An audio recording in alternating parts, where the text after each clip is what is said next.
se z delavci vnaprej dogovarjali, kje bodo delali, kaj bodo delali, kako bodo delali, koliko časa bodo delali v tistem prostoru in temu primerno smo se potem selili v druge prostore.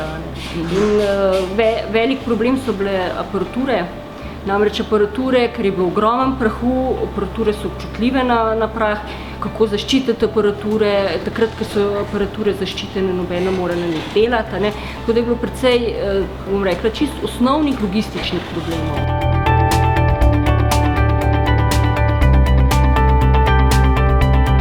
Ja, jaz vedno pravim, oprema je orodje. Kako pa orodje uporabiš, je pa tisto, kar je nadgradnja. Se pravi, dodana vrednost opremi so raziskovalci in pa ideje, ki jih v bistvu z opremo pa lahko uresničuješ. Je pa res, da imaš ti lahko odlično idejo, pa nimaš opreme, pa ti čisto nič ne pomaga. Tako da to je, vsekakor gre to z roko v roki.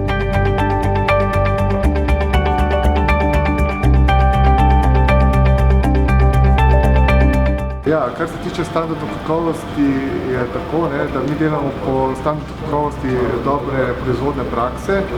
To je pač najvišji standard v farmacevtski industriji, ki je internacionalen, se pravi velja po celem svetu. In zdaj v te standarde kakovosti ne spada samo način dela, ki je že takrat in tudi do zdaj smo te standarde zagotavljali, ampak v ta standard kakovosti tudi spadajo pogoji dela, ki so se pa sedaj neizmerno izboljšali.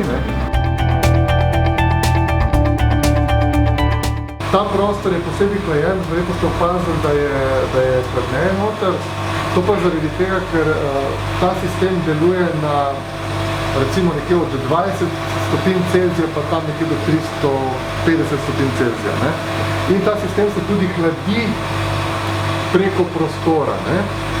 In zdaj, če je prostor bolj ohlajen, so ti cikli med posameznimi analizami močno skrajšani. In ta instrument je popolnoma računalniško voden, je popolnoma avtomatiziran, možen je tudi dostop od doma, kar pomeni, da sistem lahko dela tudi čez noč in čez vikende in tako naprej.